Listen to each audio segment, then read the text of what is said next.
only reason why I got on in the end was because the public were like, we don't have any steeplechasers in Australia, like let her go. And I was 22 at the time. People begged for me to be on the team. I got on and I never really looked back after that. Weeks later, I had chronic Achilles tendinopathy, and really from then on, it was an uphill battle. A few months later, I wanted to do the indoor season in 2017, ruptured my plantar in the middle of a race, came back too quickly to make world champs and broke my 4th metatarsal, ran world champs, made the final, thought it was all behind me. A few weeks later, re-broke that metatarsal. End of 2018, tore my Achilles. Rio to Tokyo, I actually had more days off than I had running. But the Olympic Games, as you know, is like the pinnacle of our sport. It holds so much importance that I had to just push on, and I did, and that obviously had its consequences as well. I do believe I can finish the highest up I ever have at the Olympic Games, which would be top 8, and for me, that is my goal. Welcome back to 5 Miles Easy. On the show today, we are joined by potentially the most decorated athlete we have ever had on the show.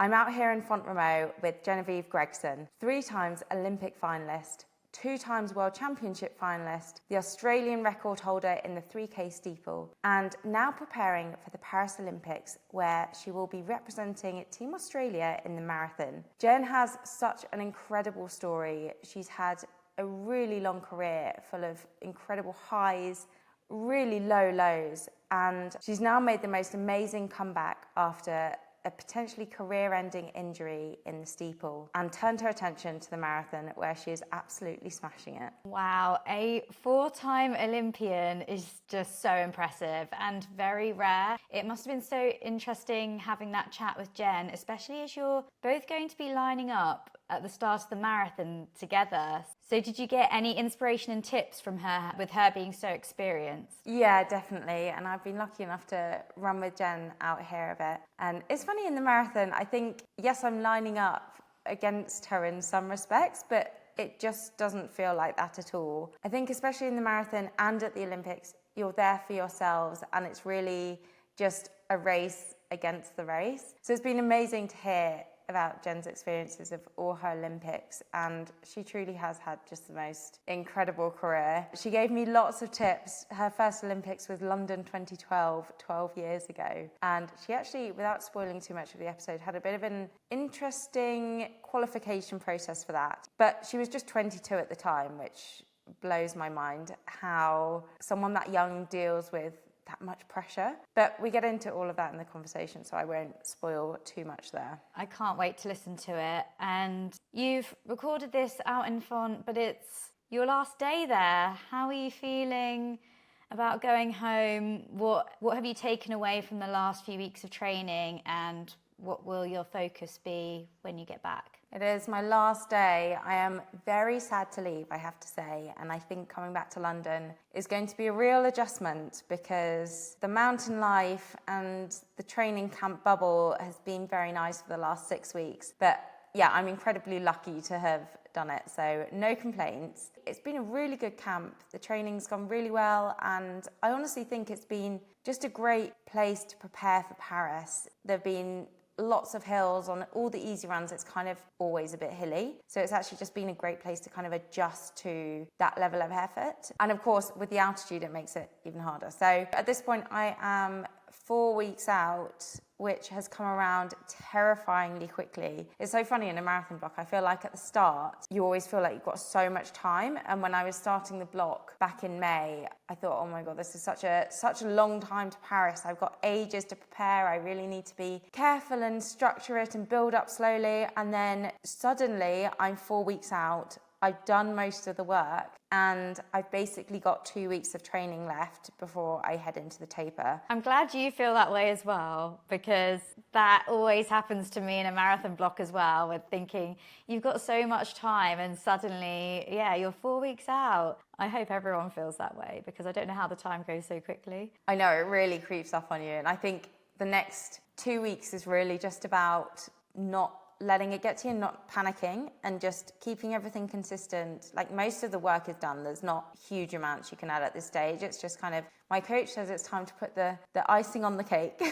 So it's the last little bits of work, but really it's just keeping consistent and getting to the start line fit and healthy. Well, I am personally very excited to have you back for a couple of weeks. Hopefully we can get a few runs in before you have to head back to France. Absolutely. So shall we crack on with the show? Let's do it. Jen, thank you so much for coming on 5 Miles Easy. Such a privilege to have you here. And I'm so excited to share your incredible story with our listeners. We are just a few weeks out from Paris, so we'll be getting a bit about your build-up and just your amazing journey into the marathon. But before we dive into all of that, the first question we ask all our guests is, what is your why when it comes to running? I think that's like a strange question for me because I don't know what I did like ever before I ran. I started so young that running just became a part of my life naturally from the gun. Like I don't ever remember not having it in my life. So I guess there is a huge why. It is a part of me. I think it is something that I need in my life. Even there's been times where I've been sidelined from injury, which I'm sure we'll touch on, even being pregnant. Taking the running out of my life is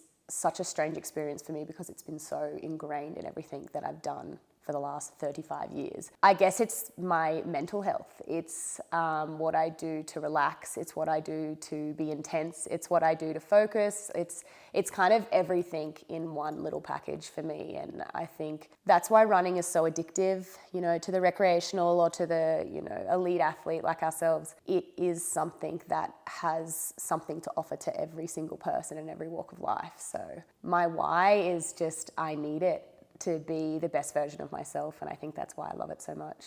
I can so relate to that. I always say I run in the morning and I train in the morning, and until I've done that, I can't do anything else. It's so part of my routine. But you started so young, as you said.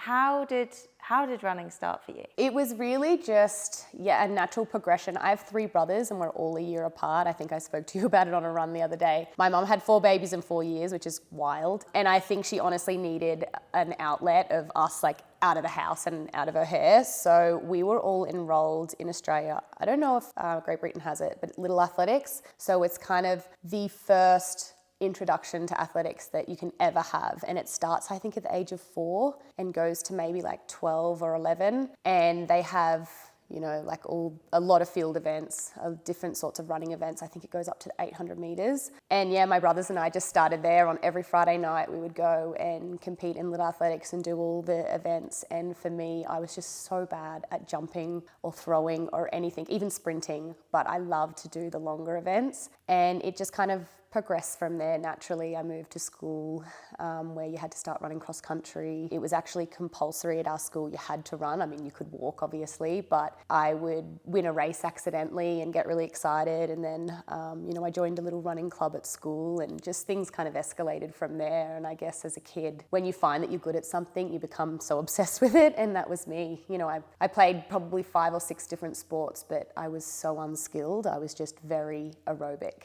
and very good at running for a long time, and I kind of knew that I was a runner before anything else that I did, and just really moved from there. So what age did you realise you had a real talent for it, and that you could go to university in America on a sports scholarship and then make a career from it? I guess I never really had that epiphany in the younger years. Like I said, when I was younger and I would, win the little junior stuff, like that was exciting and I knew I was obviously good at it, but in no way did I think I was going to run professionally or go to the Olympics. I used to go to all the Olympic parades where you met the Olympians, and I would just have like receipts from the back of the car and get them to sign it, and I didn't care what athlete it was was just an Olympian was an Olympian, and it was so amazing. But it wasn't probably until, at the end of high school I started getting offers to the University of Florida. And again, that was a scary step and like a fork in the road for me, because I didn't know if I loved running enough to kind of up my life and leave home. Traveling from Australia to Florida as an 18-year-old was really scary, and I come from a really supportive family. I was very close to my brothers. That kind of shook me a lot the first year. I struggled to transition into, a home away from home. Then my parents separated, which was really difficult. So I was probably really lucky I had running in college then, because I felt like I was really unhappy, but running was a thing that that just kept progressing. I think I made nationals my freshman year in the 5K, and I was introduced to the steeple for the first time, which became my pet event. And over the next 4 years of college, I ended up just falling in love with running even more and starting to get that sniff of a potential Olympic team, or just maybe professional running was an option. You know, you see Americans do it, and kind of over the 4 years, I really started to develop and find my feet. And it wasn't until 2012 where I could see that there was a potential in making the team for the steeple, and targeting that A time, that A qualifier was my biggest goal for the year, which I ended up just getting. I actually got it after the date. I don't know if you've seen any of that, but it was a big mess, the selection. I was very controversially selected for the 2012 Olympics because I'd run the A qualifier 2 days after Australia had set a certain date in June. And the only reason why I got on in the end was because the public were like, no other country in the world has selected their team. We don't have any steeplechasers in Australia. Like, let her go. And I was 22 at the time. So yeah, that was a huge catalyst for me, just due to the fact that people begged for me to be on the team. I got on, and I'd never really looked back after that. It was like, this is what I want to do for the rest of my possible career. And your first Olympics at 22, what was that like? It was a fairy tale. What I did, and I'm so glad I did this, I took lots of videos.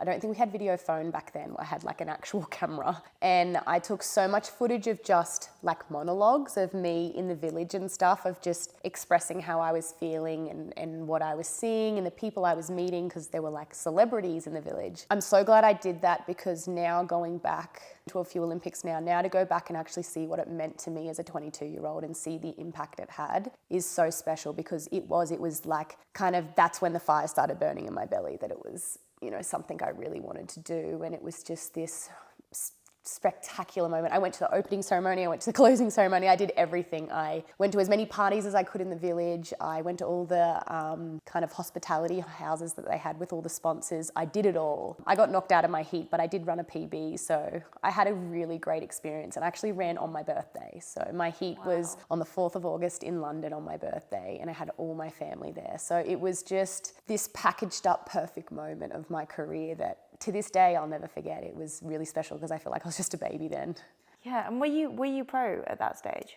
I technically was. I'd finished at college, and I had a manager at the time in America, and they had negotiated a New Balance deal. So I was actually a New Balance athlete for the London Olympics, and it was exciting for me because it was obviously not a great sponsorship when we're talking financial aspect, but for me, it meant that I could potentially keep running for at least 4 more years and just, you know, break even, but travel the world, do some international races, and be a professional athlete, as you say. So that was a really, really big year for me, just taking that first step towards, you know, a professional career.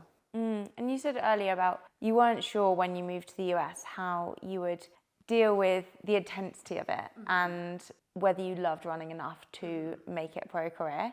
Now you've been doing it this long. We both know it is an intense world, but how did you deal with that back then at 22? Because I just feel like if I look back to when I was 22, I mean, I came into the sport very late with a lot more kind of life experience. I couldn't have done it at 22. I wasn't mature enough, and I don't think I could have handled the stress and the pressure and the ups and downs of it.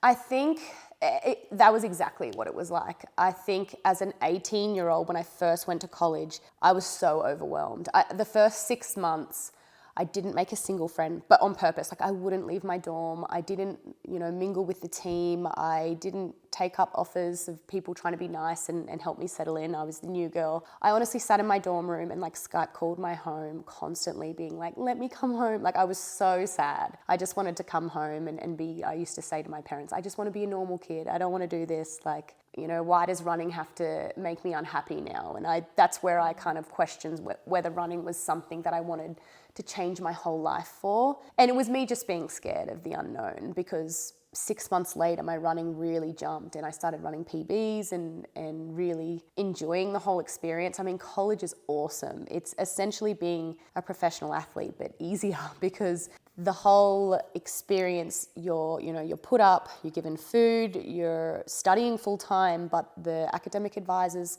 plan your whole schedule around training first and then schooling second. Like, you're looked after with every inch of your life, and it's something that I'm so glad I did. My parents did have to force me to go. I didn't have that foresight for myself, but I don't think many people do at 18. But by 22, I think I probably had a bit of, I don't know, maybe a naive approach to the whole professional world because I wasn't someone that got injured. So I'd had a really nice trajectory in running. It had just progressed each year. I'd gotten better, I'd gotten stronger, I'd gotten faster, didn't have any major injuries. And so I think I entered the professional world just a little blindfolded because things kind of got really difficult the following year. So I guess my first full year as a professional athlete was when I hit the circuit and started doing, world challenges and diamond leagues and got my first major injury. And I feel like that's kind of a point in my life where things got really tough and I had to question whether I was strong enough to face the adversity of what this sport actually entails and whether I could handle it and grow from it. I think especially after such a high of your first Olympics, I think coming off the back of that is always going to be hard. And then being hit with injury. So talk us through what happened in 2013 at, I think it was the Birmingham Diamond League. Yeah, so it was my first Diamond League. It's funny because I was actually meant to meet up with Ryan, who is my husband now, but at the time was just a boy I liked. I wanted to meet up with him after the race, so he came with Brett and a few friends, I think Ross Murray from Great Britain. They were in the crowd watching, and it was my first Diamond League. I was actually running really well. I think I had a K to go, and yeah, I just wasn't thinking for a split second, fell in the water pit and completely smashed several bones in my ankles, one ankle, and could not even get up. I think I attempted to run a little bit longer and then I couldn't. And I actually had qualified and been named for World Championships that year in Moscow in Russia. And it was 6 weeks away. And as soon as I fell, I was like, okay, that's the season gone. But I also didn't understand rehab and cross training and just what it meant for sponsorship. I was kind of on a year-to-year contract and I was like, does that mean, I don't get re-signed next year? And there was just a whole lot of things that kind of rushed over me there and then. Like I had to cancel all my flights and all the things that I'd organised for World Championships. My parents had all bought tickets. Everyone was ready to go and watch me. And it was just little things like that where as a 22, 23-year-old, you're probably just not ready to emotionally handle. And for the next 6 months, that injury took way longer than I probably thought. I was in a cast and then a boot and then learning to walk with crutches. And then I went and got a scan at about 4 months and they said it hadn't healed. So we had to start again. And I kind of think now I look back, I didn't really do anything to overcome that injury. I think I just waited. But it was probably a crucial time in my life that I needed at that age to learn that this sport is brutal and you let it change you in a good way and you lean into that adversity or you walk away from it. And I think from that moment on, I knew I loved running that much that any time that an injury would come, I would just stare it in the eyes and say, all right, what do we got to do? Let's rehab this, let's move forward. And I learned a lot of that from Ryan, my husband. He's been professional pretty much since he was 18 years old. So when I had this major injury in 2013 and we were talking a lot, he helped me rehab, cross-train and just be a responsible athlete and realize it's not college anymore. No one's going to do it for you. And it was a huge turning point. I think just as a runner and a professional athlete, 2013 taught me a lot. And I think it set me up for such a long career after that. And is that when you also moved back to Melbourne? Mm-hmm. Yeah, mainly because I could have gone back to America where I was based at that time, but with the amount of medical help I needed and with the bills and everything and them not having kind of private healthcare or universal healthcare, it was best to go home and start fresh and work from there. And that was, again, a huge decision. I had best friends in America that I had to just essentially leave and not return. But it was a decision I made to be more professional. I thought, I need a better setup that is sustainable. I am Australian. I probably would like an Australian manager, an Australian coach. And Ryan had all that already, and that's when I decided to move to Melbourne Track Club, which is Nick Badeau, and he's my coach and manager. And I've been travelling and training with that group, ever since then. And it sounds like from that experience, not only did you learn so much, but it became such a positive thing because you then got Melbourne Track Club, you were set up, you married Ryan from that. So I feel like that point in your career was perhaps one of a couple of times where the adversity has created such a big opportunity for you. That's something that I've kind of always felt has been a theme of my career is sliding doors. There's always been a moment where there's a fork in the road of, something that has happened, adversity that has struck me. And, in 2007, I probably would have said that was when I got offered college scholarships. I would have said, like, why me? Why do I have to go to America? But it changed my life for the better. And then 4 years down the track, I made the Olympics that changed my life. But then falling on that barrier in 2013, yes, at the time it was traumatic, but it made me move home, meet Ryan, join Melbourne Track Club and learn a lot. So again, another chance in my life to learn from something in a positive way. And all through my career that has happened. Even, we'll talk about it, I'm sure, but in 2021, I was in a time in my life where I didn't know what I wanted to do. I was 32, I wanted to be a mother so badly, but my running was in this kind of, I just changed sponsors. I was trying to earn my spot on the world stage in the steeplechase. I knew I had it in me, but my body was completely falling apart. And I don't know how I would have made a decision that led me on the right path. And although it required me to fall and rupture my Achilles and something terrible happened, it completely reset my trajectory and set me on a path that, 2-3 years down the track, I would say has been probably the most fun I've had in my career and definitely in my life. Like the last 3 years have been amazing. And it's all just because of, you would say adversity or a challenge in the way. And I think that's probably what I'm proud of in my career is hitting adversity and not letting it break me, but more so challenge me in a positive way. It's such a superpower. Yeah. And in that period between 2013, you then recovered, you made the commies the next year, which sounds like quite a quick recovery. Yeah, I felt like I was against the clock for that one. Then you made Rio. And up until Tokyo, on paper it kind of looks like quite a smooth journey, but was it? No, from Tokyo 2016, Rio 2016, which I had like dream career year. You look back at it, I think I PB'd 16 times. I came 9th in the world in the steeple. I made the 5K final at Rio as well. 10 days later got the Australian record in the steeplechase. Like it was one of those years where it's like this purple patch and every time you do something, it's amazing. And of course, at the end of that year, I didn't want to stop. I wanted to keep going. I signed a new contract with Nike and weeks later I had chronic Achilles tendinopathy, and really from then on it was an uphill battle. A few months later I wanted to do the indoor season in 2017, ruptured my plantar in the middle of a race, came back too quickly to make world champs and broke my 4th metatarsal. Cross-trained the hell out of myself until about 6 weeks out from world champs so that I could still compete. Ran world champs, made the final, thought it was all behind me. A few weeks later, re-broke that metatarsal, which ended up kind of delaying my prep for 2018 Com Games, which I just managed to get fit enough in time to go, but again, didn't run as well as I hoped. End of 2018, tore my Achilles, and then pretty much I took 6 months off in 2019 off running and just rehabbed and cross-trained so that I could go to world champs at the end of 2019. And so I actually went back and looked at my diary, my training diary that I have in my phone, and I ran less days than I had off for 5 years. From Rio to Tokyo, I actually had more days off than I had running, just due to injury. And so... How did you deal with that when, as you said earlier, you need running? Yeah, and that's exactly it.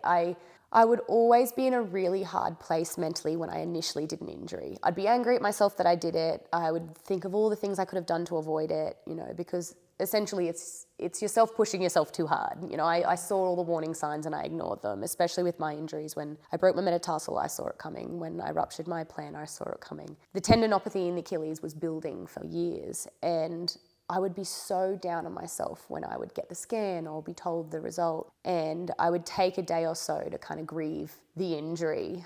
But then it really helped to sit down with someone like Ryan, he is such a tough love type of husband. He's not like, oh, it's going to be okay, like cuddle me when I'm crying. And in 2019, I actually contemplated quitting because the tearing of the Achilles was like the straw that broke the camel's back, because when you break a bone, you can heal it. When you pull a muscle, it heals pretty quickly. When you have tendinopathy, it's like a forever nagging, painful annoyance in your life, and it takes away the joy of running. And I remember sitting and talking to him and saying, I don't even enjoy running anymore. I'm constantly in pain. At the end of an hour easy run, I'm exhausted because I've been holding my breath with how much agony I'm in. And he kind of sat down with me and he said, like, I can see this all firsthand. You're obviously really struggling and it's hard to watch, but you have two options. And one is you stop and, you know, you don't do it anymore and we find something else for you to like devote all your time and energy to. Or the other option is you don't quit and you rehab this, you rest for as long as it needs, you get better, you get stronger, and you start running again. And I think for me, that simplified it perfectly. I wasn't ready to quit. I wasn't ready to say, okay, well, I'll step away. You know, it's too hard. Like, to imagine running not in my life was a scary thought that I wasn't probably ready to accept. So I just decided to, you know, not run again until it stopped hurting. Once I could walk pain-free, then I would rehab and then I would slowly transition back to running. And that's what I did in 2019. And I actually stayed healthy all the way till a month out from Tokyo in 2021. So I did have a good 2 years there where running was great. And I had a really enjoyable experience getting back to the top. But unfortunately, like I said, my body was running on borrowed time, and a month out from Tokyo Olympics, I ran the Monaco Diamond League and went to jog the next morning and just couldn't put my foot on the ground. It was just so sore. I think I must have torn it again or something. And I remember jogging with my friend Corey McGee and Emma Coburn, and everyone's like, are you okay? And I was like, yeah, I'm fine. And I was like limping just like crazy. And they're like, okay, sure. Like, we don't have to keep running. And I think at that point, I knew the Olympics were a month away. And if it was any other race, I would have stopped and I would have, again, rehabbed and done all the things that I know how to do really well. But the Olympic Games, as you know, is like the pinnacle of our sport. It holds so much importance that I had to just push on, and I did, and that obviously had its consequences as well. So what happened at Tokyo? Yeah. So I got to the start line, which is amazing. I did a lot of pool running. I was living on anti-inflammatories, as a lot of athletes probably do. And before the heat, the first round, again, like, anyone that saw me in the village would be like, are you okay? You know, because I was always limping and I was just in so much pain. But I just thought, if I can get it to a place where it's okay, I know I'll be fine, because I've spent most of my career running on a sore foot. And I talked to the medical staff before the race and we discussed cortisones and things that can numb it. But I just specifically remember the medical team being like, we won't cortisone it because that could jeopardize your tendon and you might rupture it. And I was like, oh, we can't do that. That would be career ending. But in the end, I just scraped through in my round. It was like 9 a.m. It was so hot. And obviously I could feel that I didn't have the power in my left foot, but I somehow scraped through on time. I think I was 7th in my heat. And I remember being so excited. I remember calling Ryan being like, all right, that was going to be the hardest thing. We've done it. It's behind us now. The final, like, I can do this. I was so excited. I really thought I could get like top 8. And I was kind of ignoring the fact that I was literally running on one foot, but I was just so excited that I'd passed that first test and seemed to pull up okay. But going into the final, I remember being in the call room and I kept retying my shoelace, like, over and over again, taking my shoe off, putting it back on. And it was because my foot just wasn't comfortable. Like, I couldn't get in that relaxed state where you feel ready to race. And I was really agitated and frustrated at myself. And I kind of just thought, tie your shoe up one more time and get out on the start line. And I remember it all so vividly. It was a really slow first lap or so. It was like 80 seconds. I was at the back, but I was running just so hindered, like kind of like a wounded animal. And you got to jump, which makes it harder. So everything I was doing was just, Ryan just could only describe it as, you look wounded. And I didn't feel myself. I didn't feel powerful. But the thing is, my engine felt okay, but my body was really struggling, and my right leg, which is my good foot, had just really, when you think about it, when you're limping, your other side does so much. It compensates, and it was like holding my body together. And with the water jump, I would always land on my good foot. And I think just the pressure of constantly landing on that good foot and then it carrying me around 4 more barriers and just constantly doing that on that absolute last water jump. I had 150 meters to go. I was running in 10th, aiming for 8th again. I think I had a Canadian and Lizzie Bird in front of me, and I took one last, like a really powerful jump off the water barrier, off my sore foot, landed on my good foot, and it was just a bang. It was like the loudest sound I've ever heard, and my Achilles just snapped. And the thing is, I knew straight away, because it was like everything just came down, and I was like, that's it. That's where this ends. That, you know, I've been on borrowed time and I've known it. I've been convincing myself otherwise. So when I was lying there, everyone's like, what were you thinking? Like, were you confused? Were you like, it looks like you tried to run again. Did you not understand? And I was like, I didn't try to run again. I just took the natural next step and fell to the ground. And I just remember reaching around and like feeling where your Achilles is meant to be. And it was just like a gap. It's not painful at all. It just severs everything. And yeah, I just lay there and I was like, oh my gosh, this is devastating. And I think I cried immediately, but again, the pictures kind of tell a million stories. I was pretty quickly put in a wheelchair and wheeled off the track. I remember the sweet marshals being like, you can keep going. If we touch you, you'll be disqualified. You know, how about you hop up and finish your race? And I was like, I can't. I really can't. And that was another part, like, you never go to the Olympics wanting a DNF against your name, but like, I have that and will have that. It's there forever. And that was another reason when I was being wheeled off, I was like, is this how my career ends, a DNF at the Olympic Games? And that, as an athlete, I think athletes will understand. They're like, that's not how it ends, you know? And so maybe that was a good thing, because it just solidified in my head that that wasn't going to be how I like went out in this sport. And so that is probably the only positive that I could draw at the time. It's time to thank our sponsor for this episode, Veloforte. Now, as our listeners will know by now, we are both big fans of using the Veloforte products in our training. And I have to say, Steph, I had a really hard session today, and all I could think about in those last couple of reps was having a malto shake at the end. The cold cinnamon and vanilla shake at the end of a hard session just hits differently. Oh, it tastes so good, doesn't it? I've been absolutely loving the energy chews. They're a great alternative to gels, and I've been using them on those longer runs, especially in my training for Two Oceans. They came in very handy and they're so delicious. I love the apple and cinnamon flavour. And the best bit is, because Veloforte uses only real food ingredients and nothing artificial, you can trust what you're putting in your body, and it digests so much better to synthetic alternatives. And you can understand every ingredient on the back, which is not always the case with these types of products. Thanks to Veloforte for supporting this podcast. And if you would like 30% off the Veloforte products, head to veloforte.com and use the code 5miles at checkout. Was there any part of you at the time that thought, that's it, I'm done? Yeah. Because you'd had, not only was that totally devastating, but you'd had that whole period before of struggling and wading through treacle, just trying to make the next race and feeling like you're on borrowed time, which must have been incredibly stressful. Yeah. And I think emotionally, I probably said to myself 100 times, that's it. Because like, how much can you give to the sport? And I probably felt that.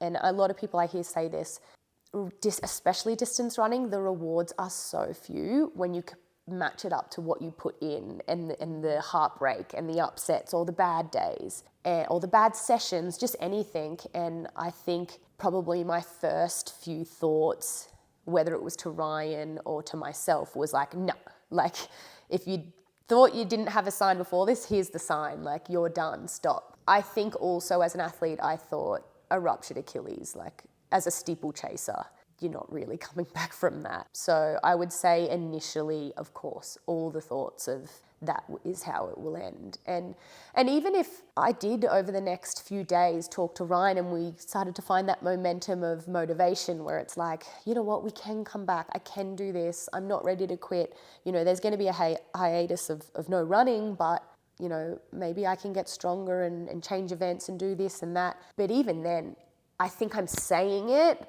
but not really understanding the challenge that I will face moving forward. And I laugh now because I say to Ryan, did you think I was crazy when I was talking about moving to the marathon and like making a comeback and getting my Achilles fixed and having a baby amongst all of that? Like, what did you think? And he goes, you know what? I believed it too. And he goes, and I don't know why, because on paper it sounds bizarre, but I'm so glad I had that wishful thinking then and that belief that it could happen, because if you had told me, hey, in a few years you're going to rupture your Achilles, but you're going to somehow think that you'll make a comeback and make another Olympics in another event, I would have laughed and thought, no, I will retire and go find a new job. I mean, it does sound absolutely crazy. And just for a bit of context here, you had 2 Achilles surgeries, and during that period you had your son Archer. And at that point, that was when you decided you'd make a comeback, switch events from the 3K steeple to the marathon. So just talk us through a bit more. What was the thinking there, and why the marathon?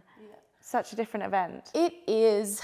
Honestly, the steeplechase is so brutal that it was exciting to have a new challenge. I've loved the steeple, but I have always known that it was something that was always had the capabilities of jeopardizing my career. It was just such a brutal event. My Achilles tendons are things that suffered the whole time, and you really need them to jump and land. And so I think when I initially sat down, so Ryan and I, he was in London at the time commentating on my race when it happened. I had to spend a few days in Tokyo, and then we flew back to Melbourne where we had to do hotel quarantine for 2 weeks, and that's where I got surgery. They took me out of hotel quarantine, did a surgery overnight, and sent me back to hotel quarantine. And that was the first surgery of reattaching my Achilles on my right foot. But it was kind of perfect because we had 2 weeks locked in a hotel to do nothing but plan our future. And when I mean plan our future, it was like, you know, Ryan was also at a fork in the road with what he wanted to do with his running. And the 1500 is obviously a brutal event as well with competition. And he kind of thought, you know, am I sticking around in this event or am I trying to make a change? And same with me. We decided to start our coaching business. Like, I created the website while in the quarantine. You know, we decided we were going to move back home close to my family. So I remember looking at real estate in the hotel. Like, we sat down and we planned what we were going to do moving forward over the next year or two within 2 weeks. I think we needed that because I was also distraught. So it's like, I need a distraction. We'd also decided, like, let's start a family. I was so desperate to be a mum. Like, I can't explain how much I've always wanted to be a mum. And one of the first things I said to Ryan when I ruptured my Achilles and was still in the medical tent under the stadium, I got on the phone to him and I'm obviously crying, and I just said, can we start a family? I really want to have a baby. And he's like, yep, we'll do that. And so I had this few months of a time that could have been so sad and so unknown and worrying, but it ended up just being amazing. I fell pregnant very quickly. We bought a house very quickly, like a few K from nearly all my brothers and my mother. We started our online business. We launched it pretty much straight away. And I started rehabbing my foot with the intention of returning to the marathon. And it all just kind of went together in one little package, and we moved along. At 20 weeks pregnant, I had my second surgery on my other Achilles, where they had to chip away all the bone that had kind of grown and started rubbing on the Achilles and cut off all the dead bits. And the marathon for me was an easy decision because I think for me, coming from a 3K steeple, going to the 5K isn't much difference. Like, that's fast and intense. I hadn't done anything great 10K on track. I just felt like, again, another brutal event. But the marathon was something that I hadn't tried before, and I knew I kind of had the physiology makeup to be good at. My whole career, I've been told that I'm really economical and efficient when I run, you know, when you do treadmill tests and stuff. And Ryan's been begging me to do road races like that for so long. And he's just like, I know you're going to be good at it. I just think if you can get the work in and not break, you'll be so good at it. And we decided that I would attempt my first marathon a year after giving birth, which was in 2023 in July. And going in, I don't think I was super ready for it, but I was passionate about it, and I'd got probably the most amount of work in a block that I had in my whole career without breaking. And I do still come from a very low mileage kind of setup compared to a lot of marathon runners, but it works. And yeah, I ran my first marathon in July 2023 and ran 2:28:33, I think, or 35. Gold Coast. Yeah. I mean, that is an incredibly quick turnaround. And I'm sure it sounds like you're saying there, you know, a lot of pieces fell together and worked in your favour, but I'm sure a lot of work went in to make that happen. And it must have been so hard as well because there were so many unknown factors, and most people wouldn't have come back from that. What do you think gives you that mindset? Where does that mindset come from of just such resilience and strength and determination to see the positives? Even when you're lying there, you see that positive of, okay, I can have a family now. And then, okay, I can get back up and I can do something else. Where does that come from? The only thing I can say, and it's like also something that has just helped me my whole career, and it's to always have something to fall back on, because running has been such a huge part of my life, and sometimes probably too much a part of my life, where I've obsessed over it and it's been the only thing that matters. I think as I got older, and especially around this Tokyo incident, I had to allow myself to have other things that took my mind away from the intensity of rehab and performance and being the best athlete I can be. And so when I decided to make the comeback, I still was so doubtful that it would work all along the way. There were so many times, my first run, my first race, or my first session, there were so many times where I'm like, oh, that was terrible. Like, I have no chance. But I could always fall back on the fact that I was still moving forward. I was starting a business with my husband. I was, creating a home for a family we were about to start. I was about to have a baby that is a huge thing in itself that I was so excited about achieving. I had other things that if running failed, or if this comeback failed and didn't unfold how I wanted it to, at least I had my other things that I was kind of creating at the same time. And I think that's why I was able to push through so many different points, is because it didn't matter if I failed at the end. And I probably told myself that the whole time. It's like, look, you're trying to do something really hard and you're doing really well, but if it doesn't work, that's okay, because you're going to have a baby boy, you got a new beautiful home, you're starting a business with your husband, that could be your new career. And I just took the pressure and changed the perspective. And in the end, I got the best of both worlds, because my running just kept jumping. I mean, I'm making it sound like it went from 0 to 100, but like there were so many races I did domestically that were just embarrassing. Like, I walked off and I'm like, everyone's going to think I'm terrible. Everyone's going to assume the inevitable, like I couldn't make it back. But I just kept turning up and I kept chipping away with that thought in the back of my mind that it will pay off eventually. And if it doesn't, I tried. That's so interesting. I think the difference in just perspective, and even though you created those things to give you that perspective, your business, having your son, I guess the truth is it was kind of always there. And I think I can totally relate to that. As an elite runner, it's so easy to get sucked into thinking it's everything.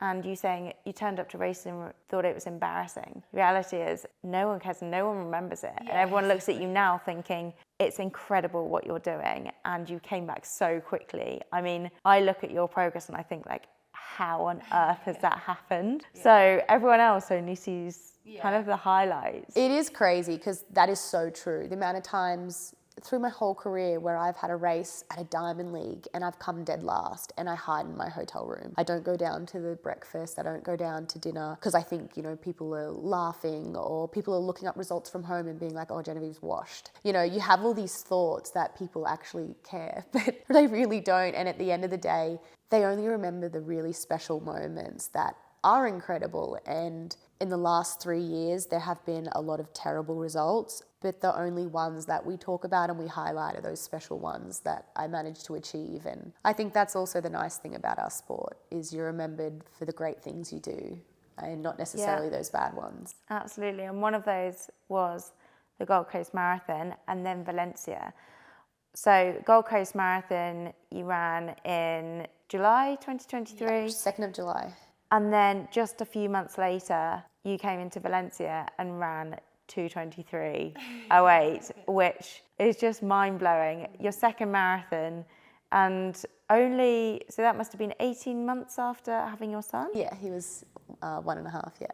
How did you do that? Yeah, it does sound crazy when you put it on a timeline, but for me, going from Gold Coast to Valencia, I remember leading into Valencia when I was doing the training diaries with, like I told you, with Brett's podcast. There were so many things that I was seeing I had significantly improved in. And I think that was just because I'd been running a little bit longer from, when I had all that time off. But we do a very similar marathon prep for for any of our flat fast marathons, and so I could match the training sessions that I was doing for Gold Coast and then look at what I was doing for Valencia, and I was just so much better. I was fitter, I was stronger, I was more confident in what I was doing. I mean anyone that does a marathon for the first time, there is so much doubt of what pace can you hold for 42k. I remember showing my training diary to like one of my friends that had run a marathon, and I was like, what do you think of this? Like, what do you think I could do? What's possible? And they're like, it doesn't work that way, you know, you got to feel it out. And for Valencia, the most special thing about that performance was I went in wanting an Olympic qualifier, and I remember being very confident I could get it. I'm like, I ran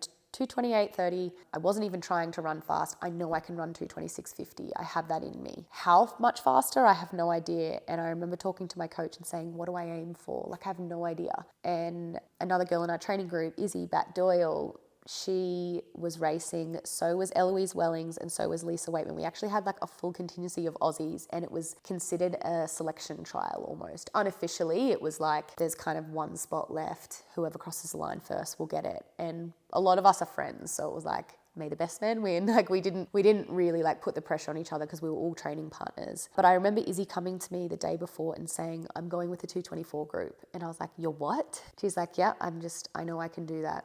I've definitely shown the training that I'm capable of that. And I just remember going to Ryan and thinking, I can't run that, but I also don't want to just give up the Olympic spot. Like I have to try. And if I fail, whatever. At least I'm proud of the effort. And that's what I did. The gun went, and I just remember following Izzy in that pace group and just sticking there for as long as I could. And by 30k, as you probably know, things started to break up and disintegrate and people disappeared. And I just realized at one point I was just the last one there, and I felt great. So I just started running as hard as I could to the finish and ended up negative splitting and running 2:23:08. And crossing that line, I get asked so many times, like, what's your favorite running moment in your career? And it was that moment.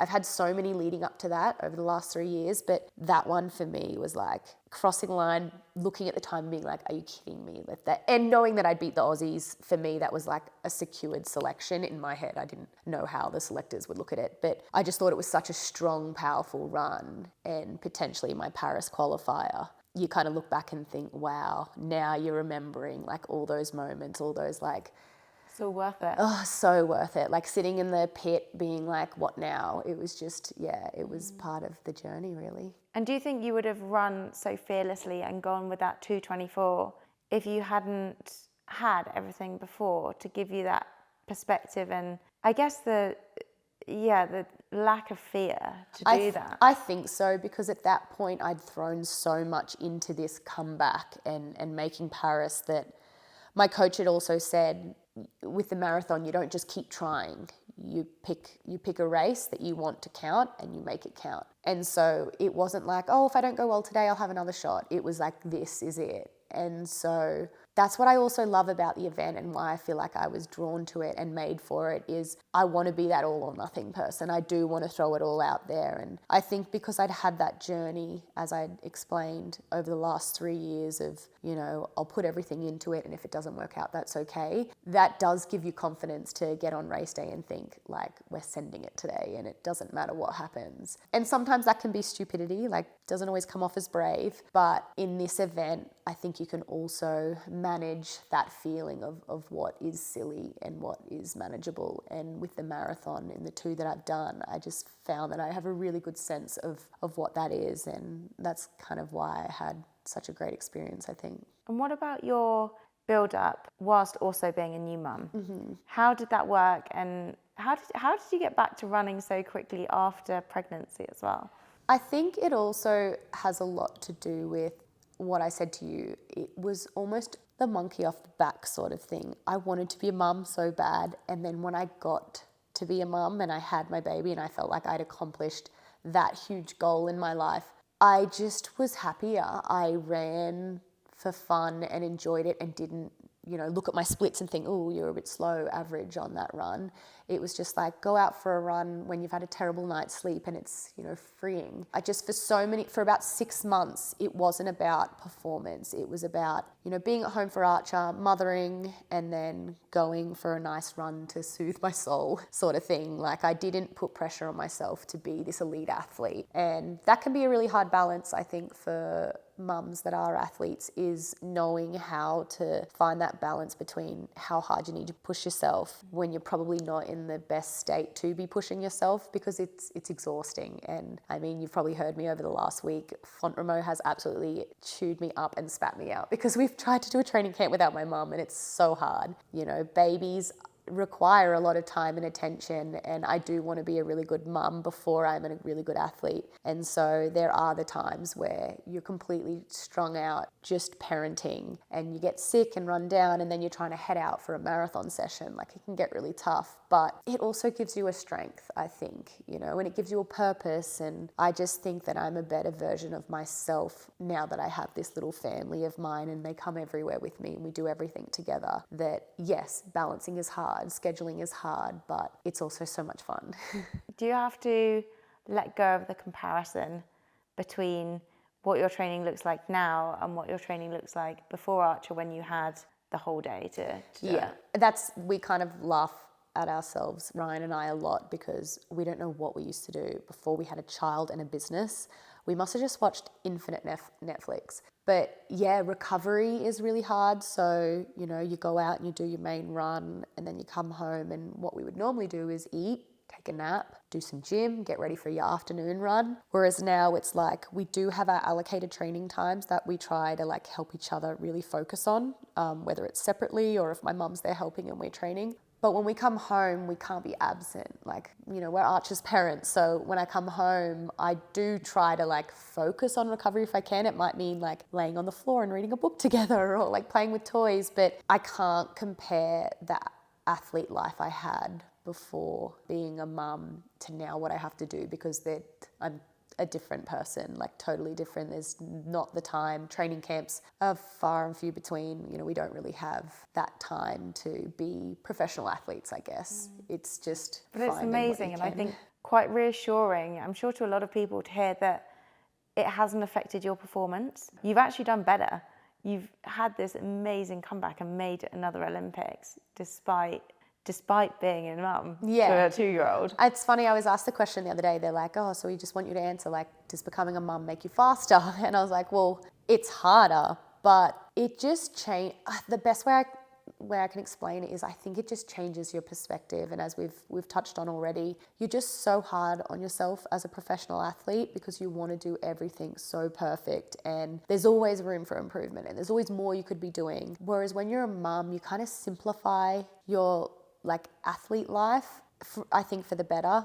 You know, you start realizing that you don't have the time to hyper focus on the little things that you might have done wrong or done well, and you just look at everything as an overview. And it's like, I had a great week. I got in all my runs, I hit this mileage, I felt good on my sessions, great week. And I think with that perspective change and the pressure off performance and being your best athlete self actually helps a lot of distance runners and a lot of mums, because they have that distraction to just take the edge off and not feel so much pressure.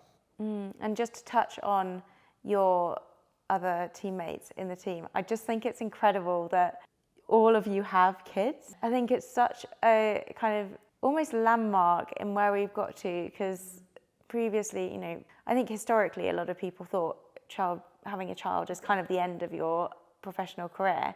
And now we're saying, like with the Aussie team, that it really isn't. You're seeing more and more people do incredible things after having children, make Olympics and make their careers even better. So I think that's so cool. It is really cool, and they're the stories that I used to search for when I didn't have a kid, because I'm like, I still want to do this when I have a baby. It's just like, can you, or is it possible?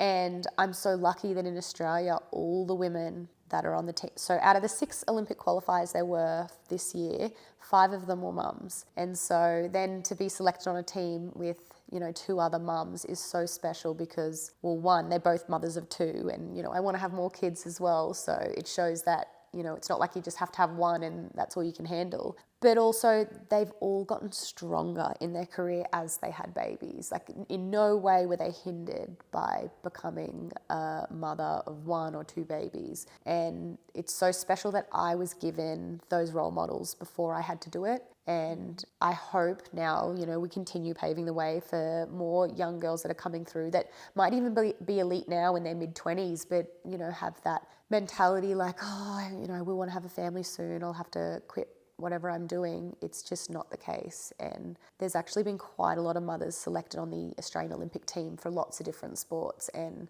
I think they're the type of people we should be heroing, because it's like they're giving hope to like a whole nother wave of women that are coming through that, you know, might be stuck in that mindset of, is it possible? And I think it is more than possible. Did you speak to the other ladies before you had children to get advice, or as you were pregnant? So much. I mean, I've probably always spoken about it along the way, just because everyone knows that, you know, I've always wanted to have a family. But definitely when I was pregnant, I would have reached out to so many people, especially Eloise Wellings. She's another marathon runner that I'm very close to. I would have asked her a million questions, even about birth and like, how did she come back from it? I reached out to a lot of Americans about coming back from running, because believe it or not, there is nothing on the internet about returning like from birth, about how to get back fit again or strong again, especially for all the individual sports.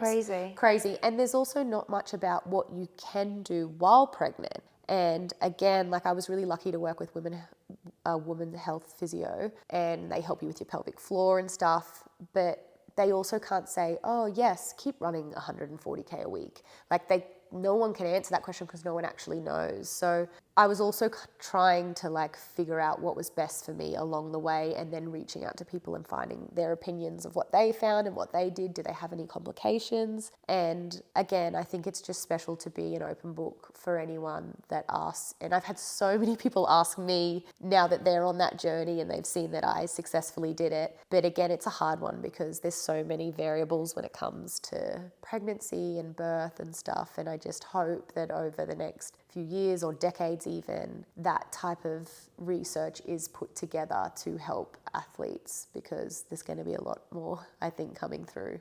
What do you say to people who ask you for advice? Like, what's the golden nugget? I just say to them, the most important thing first and foremost when you're training pregnant or coming back to running from birth is you have to trust your instincts. So if things don't feel right, they aren't right. And that was a big tip I was given. I remember my women's health physio just said, if something feels uncomfortable when you're returning, it means it's not right. So you always have to go on your gut feel. And I think for me, that's good because I'm very in tune with my body. Being an athlete, a lot of us are. I think that's why I had such a smooth transition back to running, because I just remember every day I headed out the door, I was like, do I feel okay? Do I feel normal? Is anything uncomfortable? And, you know, and if I ever thought I overdid it, I would have a day off. It was just a very kind of like holistic approach. And I just say that is the most important thing you have to do, is don't try to follow a program. Don't have someone write something out for you and you stick to it. Only you can know how to return from that, because there's also going to be people telling you you're crazy and you're doing too much and you should be resting. So it's about balancing the expectation of society and yourself and just doing what's right for you. And most people that do that get it right. Did you ever struggle to hold back? Because as we both know, and you've experienced over the years, you know, you pushed through those injuries, you still got out every day, and you spent so long ignoring your body. And there is always that temptation to think, oh, but maybe I'll just try 30 minutes more and run through it. Did you struggle with that at all? You know what? I think that's been my secret weapon this whole comeback. So from Tokyo onwards, I think something like finally clicked in my head or snapped. And it was like, you obviously have a terrible radar. You over push everything. Like, let's take things back a little bit. I have Ryan, my husband, who I talk to a lot and kind of say, what do you think about this? What do you think about this? He's the one that kind of like pushes me and says, maybe you should do a little bit more, maybe you should do this. And I'm the kind of one that's always holding back because I'm scared of injury and sickness or overdoing it. But I think together we balance out this perfect happy medium in the middle. And again, like I said, this has been a seamless comeback. And I think it's because I've tried to erase that part of me that always wants more and always is striving to do a little bit more than intended, because I just think if I'm on that start line a little underdone, it is so much better than being overdone or breaking or not making the start line. And that's been kind of like my mantra over the last 3 years now is I'm going to push myself and I'm going to be a really good athlete and mentally really strong, but I also am going to always draw a line and say that's enough for this day. Like, I don't need to double tonight because I feel tired, or I'm meant to do gym tomorrow, but you know what, I'm a bit achy, I'm going to miss it. And I think it's really helped the consistency of my last few years, you know, pretty much put me in this position now to be racing the Olympic Games. You said you think like that because you're scared, but I think that takes a lot of confidence to do that. And often, certainly from my experience, the temptation to do more and more and have that more and more mindset comes from a lack of confidence and a thinking that that's the only way that I will get good. And of course it doesn't work. No. Like, you do too much and then you get injured. Yeah. But it does take confidence to hold back. It does. But like I said, I had over a decade of making the wrong decision. And so I'm confident in myself now that I know I push myself really hard, and I know I'm stubborn, and I know I'm a hard head, and that I'm tough. So if I'm ever doubting how I'm feeling, it is 100% enough. And so even the other day I was out running, and I've been a little sick over the last week, and I was aiming for a 2.5 hour run. I got to 15k in, so I wasn't even 80 minutes into my run. And I called Ryan and I was like, I don't feel great. I feel like I'm forcing every step. I'm tired. I think I'm gonna come home. Is that, like, what do you think? And he's like, yeah, if you're calling me, firstly, that's enough. Like, you wouldn't pick up your phone and call me if you were fine. And so that in itself is the answer. And I think that's where I've developed that confidence. It's like, if you doubt for a minute that you don't feel up for something, you are 100% correct. And it's been something that has definitely saved me a lot over the last few years. And now you're heading into your 4th Olympics, which is just nuts. Paris in a few weeks. What are your goals for it? Like, what would, for you, at the end of the day, be an absolutely A-star day? See, I don't, and I won't ever be that person that's like, oh, I'm just so happy to go, like, 4 Olympics. I think because I've had 3 others, that was London for me. London was like, I am just a participant and I am so grateful to be here, and I've got my uniform and I, you know, love that I'll forever be an Olympian. You know, Rio, I was so determined to be top 10 in the world in the steeplechase, and I wanted the Australian record. I didn't get them at the Olympics, but I got 9th at the Olympics and the Australian record a few days later. Tokyo, I believed I was top 8 in my ability, but my body failed me, and I think that's why also it was so heartbreaking is, you know, you have this goal for 5 years where it's like, I thought I was going to get more like 5th, but, you know, I had to readjust my goals as it got closer because my body started to fail me. But with the marathon, that's why I love it so much. You don't look at the start list and think, okay, yeah, I'll be about here. Whereas with a track event, you can do that. You can work out where you're placed before even going into the race. With the marathon, as you probably know, it's going to be a really brutal race. There's going to be variables that people have prepared for, people haven't prepared for. And for me, I do believe I can finish the highest up I ever have at the Olympic Games, which would be top 8. And for me, that is my goal. If I fall short, in no way will I be disappointed, because I also am not going to quit. I'm going to keep trying, and I'll try to go to my 5th Olympics. But for me to have like a day where I walk away and I'm like, I accomplished everything I set out to do, would be top 8 for me. And also saying, like, again, it's a very difficult course. I'm not focusing on time at all, or, you know, cadence or any of that.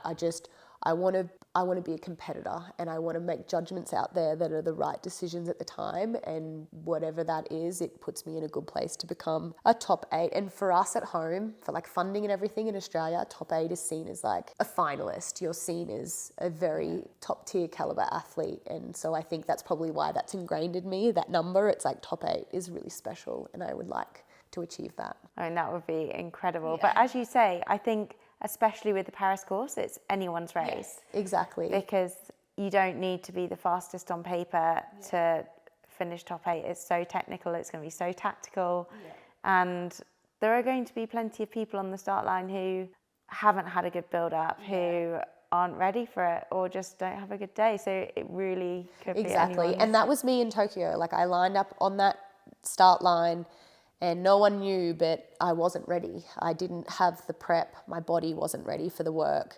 And I ended up not being a contender. And, another goal outside of, being top 8 is I want to be standing on that start line, confident that I know I've done everything I can to that point to execute this plan. And with the marathon, as we discussed, that's like 80% of the battle is getting to that start line healthy and ready. And if I can do that, I'll also be so proud of just the journey to get there, because it's 42K, so much can happen. And like I said, the start list just means nothing. PBs don't mean anything. And it's honestly going to be a really special day. I'm sure you've thought about it so much, but it's the last day of the Olympic Games. Like, we are like the curtain closer event. It'll be incredible. It was really exciting. So I kind of channel that a lot, just as in the energy, not the stress or anxiety of it, more just the energy of what a special time in our career to be able to do something like this with our families. So, that will hopefully carry me through a very brutal course. And no doubt Ryan and Archer will be there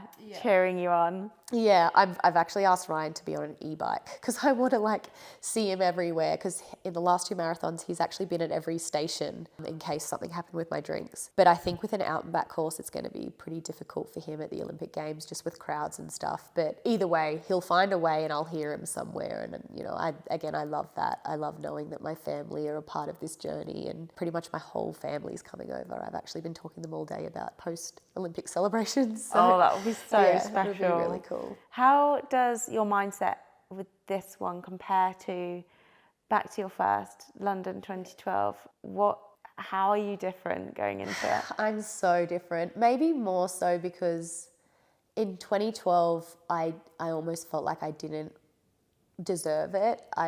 Because it was such a shock that I made it, that I was kind of like, am I actually going to the Olympics? Like, am I really an Olympian? And so I went into that just giddy and excited. And I remember waking up on race day morning at 6 a.m. because again, my heat was at 9 a.m. It was my birthday, and I just remember don't look at your phone. It'll be birthday messages, it'll distract you. And I took a little video on my balcony of I'm at the Olympic Games. And I just took everything in. I took in the cool room, and then they drove us on a little buggy to the main stadium. I remember walking out into the stadium and tearing up just because of how loud it was. It was just the best Olympics ever. And I probably just more so made sure I absorbed every second of it, thinking this will never happen again. You're so lucky to be here. Take it in. But then when I made Rio, I was like, okay, maybe I'm actually going to start going to a few Olympics, no more opening ceremony, no closing ceremony. You fly in for your race, you do your races and you fly out. That was kind of more the approach I had. I mean, Tokyo was COVID era, so that was a whole nother experience. But this one has a little bit of 2012 sprinkled in it, I think, because it was more like an unbelievable selection, I guess. I didn't know it was possible until I actually did it. And that to me is so special and so exciting. So it has that 2012 feel of, is this for real? But then I also have that mindset of, I'm a 4-time Olympian. I know I'm good at what I do. I know I'm a great athlete. I know I'm strong. I know I can perform. I'm doing everything I can. So I have that expectation of business trip mixed with this fairy tale 4th Olympics. So it's actually probably going to be one of my favorite experiences. I'm sure even if I had a bad day, I would pull so many positives from the whole journey. And I think that's why I'm excited for it, because you normally don't think about, okay, how am I going to feel if I run bad? But I feel like I've prepared for everything and I feel at peace with that. And I think a lot of athletes sometimes try to ignore any other result other than the main goal. But with the Olympics, you need to be prepared for every emotion that could happen, because it's a lot. It's a lot to deal with. And as you said, it's just been such an incredible comeback to even get to this point and get to that start line. If you could go back to way before your comeback, when you were on the floor at Tokyo, what would you say to yourself? I mean, I actually say this all the time because unprompted, I would say, I wish I could go back and just be in that medical room, or even in the pit with the version of me in 2021 and be like, don't worry, this is the best thing that could have possibly happened to you, which is so lovely to absorb now, because I would have cried for weeks when it happened of doom and gloom, this is how it all ends. But it was the best thing that ever happened to me, falling in that pit and rupturing my Achilles, because it made me move to the marathons, it made me fall pregnant quickly and have my baby boy, it set my life up with my husband close to home with all my family, and we started a very great business that we're super proud of and passionate about. And none of that would have happened if I didn't fall in Tokyo. Like if I had just hobbled to the end, come 15th and continued on that trajectory, I don't know where I'd be today. And I don't think I'd be looking at my 4th Olympics, that's for sure. I think that's such an incredible message, and it's one that I kind of live by as well, of there's always an opportunity. And for me, I got into running because I was made redundant from my job. And at the time I thought, this is terrible. It was at the start of lockdown and oh my God, what am I going to do? But I too am such a big believer that there's always a positive to find. And I think your story is just that times 10. Exactly. Well, I mean, it's kind of just, I'm sure there's moments in your situation and in my situation we could have sat there and grieved and not moved forward or not taken the path that we ended up taking. And that's probably more common. But I think maybe it's because you have athlete ingrained in you, and I know it's because I have been an athlete my whole life, but we're problem solvers. We're always looking for an answer, and we are hard on ourselves. We expect something from ourselves at all times. So I just find that when adversity hits, it's an opportunity to lean into it and learn from it and build from it some way in some direction. And sometimes it might be a bit clouded for a while of like where you're heading and what you're doing, but something will always come from it if you push forward from it and not just let it eat you up and depress you. And that was a big one for me several times in my career, but mainly in 2021, is I just wasn't ready to be finished yet. And yeah, I just had to put my head down and hope that that journey that I started on was going to head in a direction that I was happy with. And just take one step forward and see where it goes. Every day.